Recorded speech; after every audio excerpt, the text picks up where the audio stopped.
Do you mind? He usually sends me a message. Okay, good evening. Welcome to the regular meeting of the NYOS School Board. Today is May 13th, 2025. We have a quorum, and this meeting is called to order at 6:01 p.m. This meeting is being conducted in accordance with the Texas Open Meetings Act. I would like to offer a special welcome to our guests. Thank you for joining us. You are invited to address the board during public comment portion of the agenda. However, we ask that you do so over here to the left, to my left. The online link is closed. If you wish to speak during public comment and haven't signed up, you can do so before item 4 on the agenda. Board members, you have access to the board packets in your board drive. Okay, next we will approve the regular agenda for the meeting. The adjustments that I have is we are going to remove 5A, which is the policy module 200 and 300 student and instruction. So we're going to remove that. 5B. Oh, 5B. Yes, sorry. 5B. We're removing that, and I believe we also, Dr. Olson, do we have a compensation committee update, or I was just putting that somewhere? I think it's just, do you have anything you want to say during that time? No, Okay. you can just cover part of it. So we can remove 6B. We should have information on the June meeting. Okay. Okay, so I'll entertain a motion to accept the regular agenda as amended. So moved.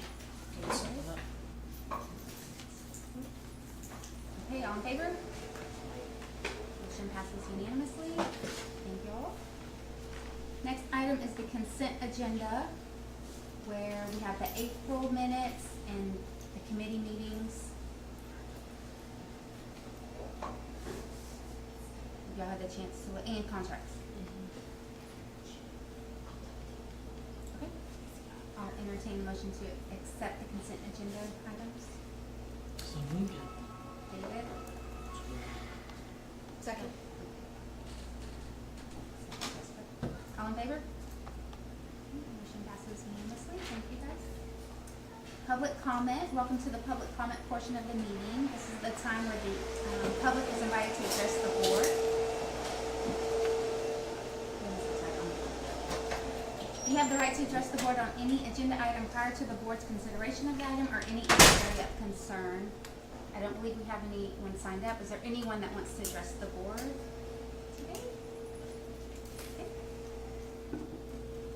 On to new business.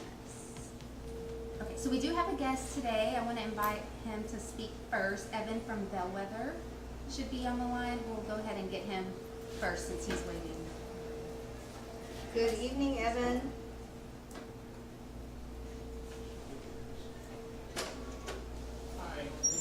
Hi. We're going to turn up your volume just a little bit.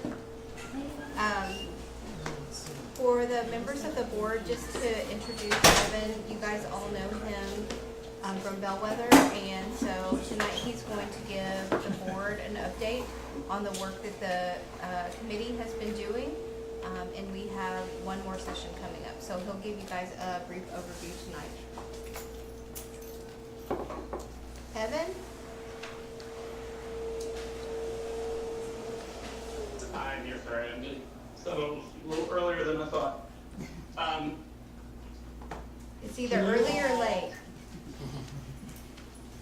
Jackie, did you share the slides that I shared? Yes, and you can look at 5G. So they should be in our packet. We're pulling them up right now. Okay, super. And I'll talk to those.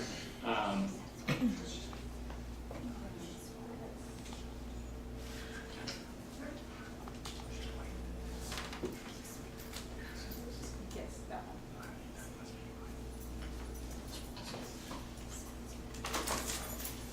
Okay, we're ready. Super. So we are nearing the end of our the Bellwether time, and just wanted to tee up where the project will show up with the board in the coming weeks.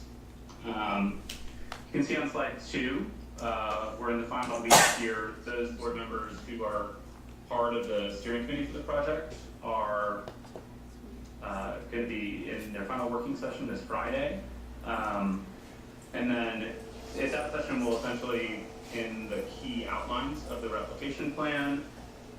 And then I will work with Michelle over May and then leading up to the June retreat to package the full plan materials, which you'll get well in advance of the June 20th date. If you go to slide 3 of that loop, Jackie, or whoever's running the slides, you will have a meeting on June 10th.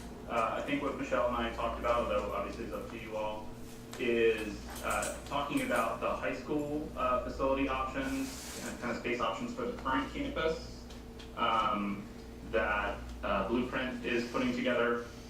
That piece of the replication plan it's not directly part of the bellwether work, but it's sort of a necessary first step that I think you all have to get sorted out before you do any additional moves. And so the suggestion was to talk about that on the 10th, which is a shorter meeting. That would be, I think, presenting the options, hopefully with some of the cost considerations, so that Blueprint can then go and sharpen the pencil on any of those.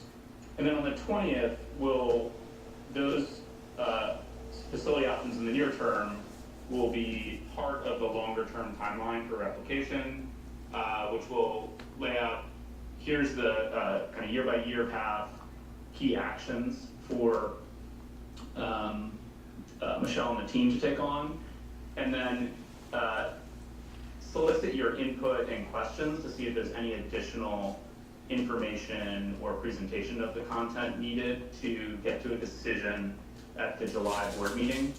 And then if you look at that, you have another board meeting in June, which I think would probably be approving a plan for the high school facility or approving next steps there. Again, that's dependent on Blueprint and where they're at. The July board meeting, date TBD, that would be a time to approve the growth or the replication plan and timeline. I will note that is, as the board members on the steering committee know, that is not approving the overall, like everything that's in there to proceed for the next 5 years. It's sort of approving the overall timeline, like this is how Michelle and the team plan to proceed with defined checkpoints with the board. It will identify those decision points, which are called green lighting stage gates, as well as green light criteria that will help Michelle and the board to make those decisions. And then lastly, the real choice in the near term is how Michelle and the team will spend their time over the next 2 to 3 years to prepare for replication, and hopefully to get that green light when the time comes. All of the major decisions in the replication plan, facility deals, hiring, opening of new schools, those are all green lighting decision points. So that's not what you'll be deciding on at this session. It's really just we are aligned with this plan and think that Michelle should proceed in the measured way that's laid out for the next 12 to 18 months. Slide 4 then has, this is the contents of the replication plan. I'm trying to strike a balance between keeping it comprehensive, but also not super weighty, recognizing that you all already have a strategic plan that's guiding a lot of the work in the school. So there'll be a brief upfront section with an overview of NYOS. And this is largely for an external audience. This section shouldn't include anything that is new or different. And in fact, will probably be very one-on-one level for most people who have been to NYOS, but it's, again, intended for a funder, authorizer, external audience that really knows nothing about the school. The second piece is really the meat of the replication plan.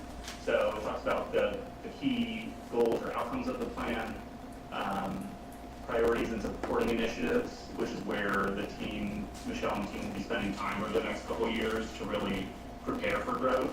And then the timeline, along with green lighting points that we've been discussing. And then the last section is kind of the detail that hangs off of that actual path forward. So staffing structures at the network office and school level. Those will be future states, so not next year, but as you grow to that full replicated scale, what would it look like in terms of a centralized central office and then the school level staffing? There'll be high-level financial projections that we are working on with DSS. I will note that they'll be informative, and the big factor in those is going to be the facility costs, which are almost certainly not going to be known at this point. But you all will have a tool and be able to work with DSS to refine those as you get more information. Third piece is any strategic investments to support or accelerate growth. Most of that, my sense, is going to be staff time or hiring folks earlier than you might to prepare for growth.